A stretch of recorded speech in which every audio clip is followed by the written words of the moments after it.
The average age of first-time buyers rose from 29 to 40. I work, I save, I invest, I still can't buy a home. What's the point then? 59% can't cover 1,000 emergency without taking a loan. The middle class is disappearing. We all have a serious problem. But before we begin, I want to tell you something. In this video, we're focusing on what trendsetters are doing. Historically, financial structures, models, and data points have come from the US and Europe. We're not talking about ideology, culture, or national differences. We're talking about structured numbers and data. It's important to separate the two.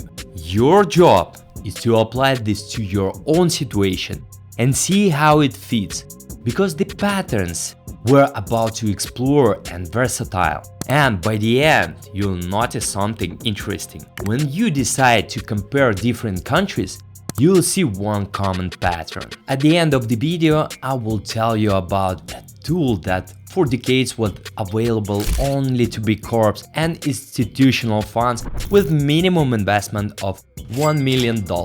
A tool that generates fixed income regardless of market conditions and is now, for the first time, accessible to individuals like you. Requires just $100 to start. So let's get started. First, let's look at data. In the US, the personal savings rate has fallen to 4%, the lowest since 2008. 1 in 4 Americans, 24%, has no savings at all. 59% can't cover 1,000 emergency without taking a loan. And 53% of people live from paycheck to paycheck. It sounds like only an American story, but it's not. So, what's happening to middle class? First, let's define the term. So, the middle class is typically defined as households earning between 2/3 and twice the national median income. In the US, that's roughly $56,000 to $170,000. In Germany, about 30 to 90,000 euros. In 1971, more than 60% of Americans were part of the middle class. Today, this share has fallen to 50%. Across the European Union, the middle class has shrunk in nearly 2/3 of member states. So, the top tier is growing, while middle class income is stagnating or declining in real terms.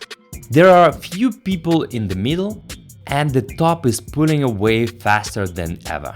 Moreover, the median income in 2024 is nearly the same as 2019. Wages rose, but inflation increased those gains.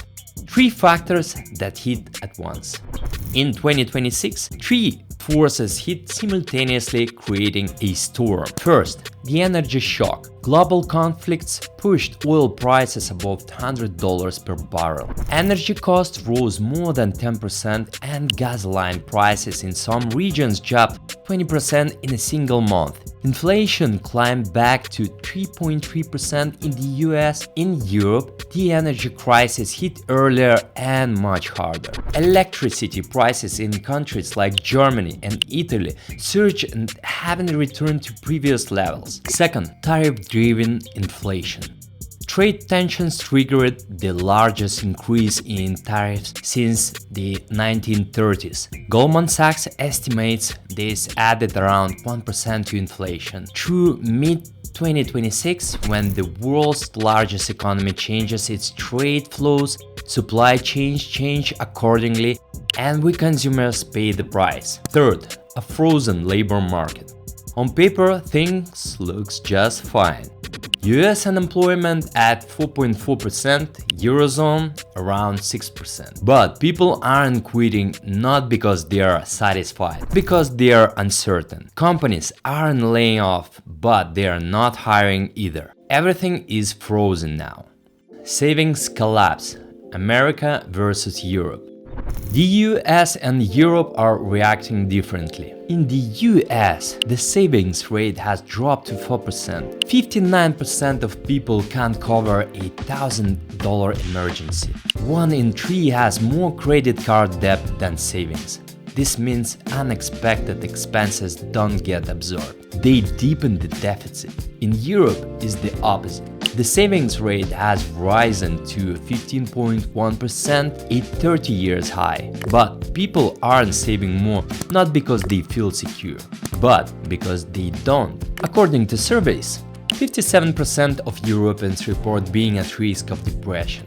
And here's the paradox. Households are sitting on roughly 10 trillion in cash and deposits earning little to no real return, while inflation quietly erases value. As a result, the capital isn't growing. Housing and financial nihilism.